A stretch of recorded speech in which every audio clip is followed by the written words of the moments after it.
تو میں انا انزلناہ فی لیلۃ القدر، انا بے شک ہم نے انزلناہ نازل کیا اس قرآن کو، اس کو فی لیلۃ القدر، لیلۃ القدر میں۔ تو لیلۃ القدر کا معنی کیا ہے؟ لیل کا معنی رات، قدر معنی، اس کے تین معنی کیے جاتے ہیں۔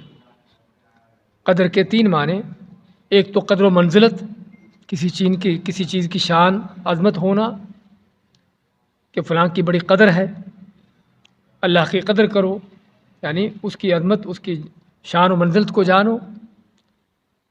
تو کوئی شک نہیں کہ رات بڑی قدر و منزلت والی ہے، اور قدر و منزلت والی ہونے کے کئی اسباب ہیں۔ ایک تو اللہ نے خود ہی اس کو جو نام دیا ہے لیلۃ القدر کا، یہ قدر و منزلت والی ہے۔ اور جب رب کائنات کسی کو قدر و منزلت والی چیز کہہ رہا ہے تو اس کا معنی کیا ہے؟ اصل حقیقی جو شان و منزلت والی یہ چیز ہے۔ دوسرا کہ اللہ نے جو فرمایا ہے کہ یہ رات 1000 مہینے سے بہتر ہے۔ تیسرا، اللہ نے اس رات کو چنا کس کے لیے؟ کائنات کی سب سے عظیم کتاب کو نازل کرنے کے لیے، قرآن کریم کو نازل کرنے کے لیے اس رات کو چنا۔ تو کوئی شک نہیں کہ اللہ کا یہ انتخاب اس رات کا کیا جانا اس بات کی دلیل ہے کہ یہ رات کن عظمتوں والی ہے۔ مزید یہ کہ اس رات کا کیا اہتمام ہے، اس رات کے لیے کیا اہتمام ہے آسمانوں پر بھی، عالم علوی پر بھی اور عالم سفلی پر بھی، زمینوں پر بھی۔ اللہ کے ہاں کیا اس رات کا اہتمام ہے کہ اللہ تعالیٰ اس رات میں خصوصی طور پر فرشتوں کو نازل کر رہا، حکم دے رہا ہے، اس رات میں بندوں کی تقدیریں مقدر کر رہا ہے، اس رات میں خاص اللہ کے فیصلے ہو رہے ہیں۔ اس کا معنی کہ آسمانوں پر بھی اس رات کی بڑی عظمت ہے اور بڑا اس کا اہتمام ہو رہا ہے۔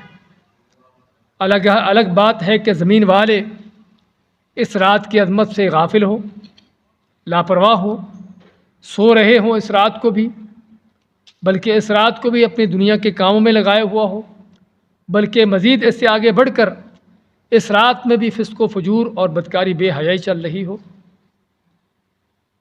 لیکن یہ رات اللہ کے ہاں بہت عظمت والی ہے۔ اور اسی طرح زمین پر بھی اہل ایمان کے ہاں اس رات کا بہت اہتمام ہے۔